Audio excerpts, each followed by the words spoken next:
لک الحمد یا اللہ صلاۃ والسلام علیک یا رسول اللہ اما بعد۔ سلسلہ ہے ناظرین کے سوالوں کے جواب دینے کا۔ ناظرین میں سے ایک نے ہمارے کسی ویڈیو کے کمنٹس میں یہ سوال لکھا ہے کہ موزوں پر مسح کے مسائل کیا ہیں؟ چمڑے کے جو موزے ہوتے ہیں یہ پہننے پر اس پر مسح کرنے کی اجازت ہے نہیں ہے؟ کب مسح کر سکتے ہیں؟ مسح کیے تو کتنے دن تک کیا رہ سکتا ہے؟ اس تعلق سے انہوں نے پوچھا ہے۔ آئیے میں آپ کو جواب پیش کرتا ہوں، توجہ کے ساتھ سنیے۔ جو شخص موزہ پہنے ہوئے ہو وہ اگر وضو میں بجائے پاؤں دھونے کے مسح کرے تو جائز ہے، اور بہتر پاؤں دھونا ہے بشرطے کہ مسح جائز سمجھے، اور اس کے جواز میں بکثرت حدیثیں آئی ہیں جو قریب تواتر کے ہیں۔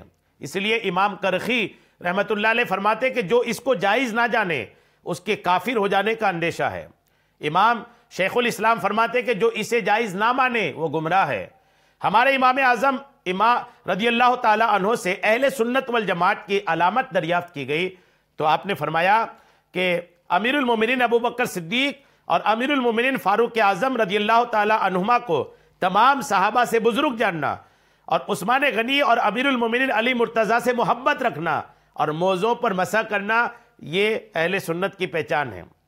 اور ان تینوں باتوں کی تخصیص اس لیے فرمائی کہ حضرت کوفہ میں تشریف فرماتے تھے اور وہاں رافضیوں کی ہی کثرت تھی، تو وہی علامات ارشاد فرمائی جو ان کا رد ہیں۔ اس روایت کے یہ معنی نہیں کہ صرف ان تین باتوں کا ہی پایا جانا سنی ہونے کے لیے کافی ہے۔ علامت شے میں پائی جاتی ہے، شے لازم علامت نہیں ہوتی۔ جیسا کہ حدیث صحیح بخاری شریف میں وہابیہ کی علامت بتائی گئی کہ ان کی علامت سر منڈانا ہے، اس کے یہ معنی نہیں کہ سر منڈانا ہی وہابی ہونے کے لیے کافی ہے۔ امام احمد بن حنبل فرماتے ہیں کہ میرے دل میں اس کے جواز پر کچھ خدشہ نہیں کہ اس میں 40 صحابہ سے مجھ کو حدیث پہنچی۔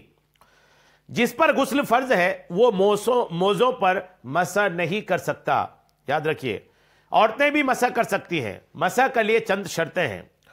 پہلی شرط یہ کہ موزے ایسے ہوں کہ ٹخنے چھپ جائیں، اس سے زیادہ ہونے کی ضرورت نہیں، اور اگر 2-1 انگل کم ہو جب بھی مسح درست ہے۔ ایڑی نہ کھلی ہو، پاؤں سے چپٹا ہو کہ اس کو پہن کر آسانی کے ساتھ خود چل پھر سکے، چمڑے کا ہو یا صرف تلا چمڑے کا اور باقی کسی اور دبیز چیز کا جیسے کرمچ وغیرہ۔ ہندوستان میں عموماً جو سوتی یا اونی موزے پہنے جاتے ہیں ان پر مسح جائز نہیں، ان کو اتار کر پاؤں دھونا فرض ہے۔ وضو کر کے پہنا ہو، مسح کرنے کے لیے یہ بھی ضروری ہے کہ وضو کر کے پہنا ہو، یعنی پہننے کے بعد اور حدث سے پہلے۔ حدث بولتے ہیں ہر وہ چیز کو جس سے وضو ٹوٹتا ہے۔ حدث سے پہلے ایک ایسا وقت ہو کہ اس وقت میں وہ شخص باوضو ہو، خواہ پورا وضو کر کے پہنے یا صرف پاؤں دھو کر پہنے، بعد میں وضو پورا کر لیا۔ اگر پاؤں دھو کر موزے پہن لیے اور حدث سے پہلے منہ ہاتھ دھو لیے اور سر کا مسح کر لیا تو بھی مسح جائز ہے، اور اگر صرف پاؤں دھو کر پہنے اور بعد پہننے کے وضو پورا نہ کیا اور حدث ہو گیا تو اب وضو کرتے وقت مسح جائز نہیں۔ بے وضو موزہ پہن کر پانی میں چلا کے پاؤں دھل گئے، اب اگر حدث سے پیشتر باقی اعضائے وضو دھو لیے اور سر کا مسح کر لیا تو مسح جائز ہے، ورنہ نہیں۔ وضو کر کے ایک ہی پاؤں میں موزہ پہنا اور دوسرا نہ پہنا یہاں تک کہ حدث ہوا تو اس ایک پر بھی مسح جائز نہیں، دونوں پاؤں کا دھونا فرض ہے۔ تیمم کر کے موزے پہنے گئے تو مسح جائز نہیں۔ معذور کو صرف اس ایک وقت کے اندر مسح جائز ہے جس وقت میں پہنا ہو۔ ہاں، اگر پہننے کے بعد اور حدث سے پہلے عذر جاتا رہا تو اس کے لیے وہ مدت ہے جو تندرست کے لیے ہے۔ نہ حالت جنابت میں پہننا، نہ بعد پہننے کے جنوب ہوا ہو۔ جنوب نے جنابت کا تیمم کیا اور وضو کر کے موزہ پہنا تو مسح کر سکتا ہے، مگر جب جنابت کا تیمم جاتا رہا تو اب مسح جائز نہیں ہے۔ جنوب نے غسل کیا مگر تھوڑا سا بدن خشک رہ گیا اور موزے پہن لیے اور قبل حدث کے اس جگہ کو دھو ڈالا تو مسح جائز ہے۔ اگر وہ جگہ اعضائے وضو میں دھونے سے رہ گئی تھی اور قبل دھونے کے حدث ہوا تو مسح جائز نہیں۔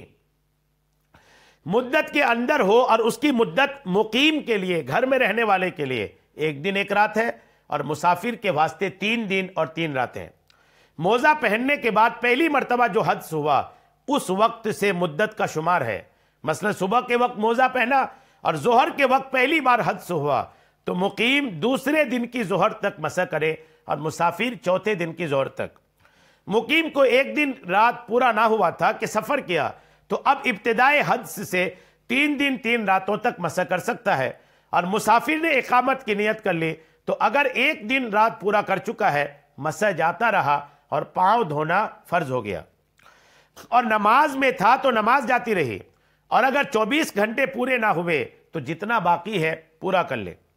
کوئی موزہ پاؤں کی چھوٹی 3 انگلیوں کے برابر پھٹا نہ ہو، یعنی چلنے میں 3 انگل بدن ظاہر نہ ہوتا ہو، اور اگر 3 انگل پھٹا ہو اور بدن 3 انگل سے کم دکھائی دیتا ہو تو مسح جائز ہے، اور اگر دونوں 3 انگل سے کم پھٹے ہوں اور مجموعہ 3 انگل سے زیادہ ہے تو بھی مسح ہو سکتا ہے۔ سلائی کھل جائے جب بھی یہی حکم ہے کہ ہر ایک میں 3 انگل سے کم ہے تو جائز، ورنہ نہیں۔